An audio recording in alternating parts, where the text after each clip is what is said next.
Hi, എൻ്റെ പേര് ചിഞ്ചു. ഞാൻ DH എക്സാം ആയിരുന്നു. ദൈവാനുഗ്രഹിച്ച് ഇന്ന് റിസൾട്ട് വന്നു. ഫസ്റ്റ് അറ്റംപ്റ്റിൽ തന്നെ ഞാൻ പാസ്സായി.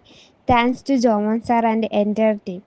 ഞാൻ ജോമോൻസ് അക്കാഡമി ഫസ്റ്റ് സെലക്ട് ചെയ്യുന്നത് എൻ്റെ ഒരു ഫ്രണ്ട് പറഞ്ഞത് വഴിയാണ്. സാറിൻ്റെ ക്ലാസ് എടുത്തു പറയേണ്ട ഒന്നാണ്. നമുക്ക് സ്ട്രെസ് അടിക്കേണ്ട കാര്യമൊന്നുമില്ല. 42 ക്ലാസ്സും നമ്മുടെ 4 ഇയർ നേഴ്സിംഗ് പഠിച്ചത് ഫുൾ ചുരുക്കി പറഞ്ഞിട്ടുള്ളൊരു ക്ലാസ്സാണ്. അത് ഫുൾ കംഫോർട്ടബിൾ ക്ലാസ് ആയിരുന്നു. ഒരു പ്രാവശ്യം കേൾക്കുമ്പോൾ തന്നെ നമ്മുടെ മനസ്സിലേക്ക് അതൊക്കെ ഓടിയെത്തുമായിരുന്നു. അതുകൂടാതെ ഡെയിലി മോർണിംഗ് ഈവനിംഗ് ഉള്ള ക്വസ്റ്റ്യൻ ഡിസ്കഷൻ ക്ലാസ്, PDF, ഇതൊക്കെ നമുക്ക് ഒത്തിരി ഹെൽപ്ഫുള്ളായിരുന്നു. പിന്നെ എടുത്തു പറയേണ്ട ഒന്നാണ് ക്രാഷ് കോഴ്സ്. അത് ഒന്നുകൂടി പഠിച്ചതെല്ലാം ഓർക്കാൻ നമ്മളെ സഹായിക്കും.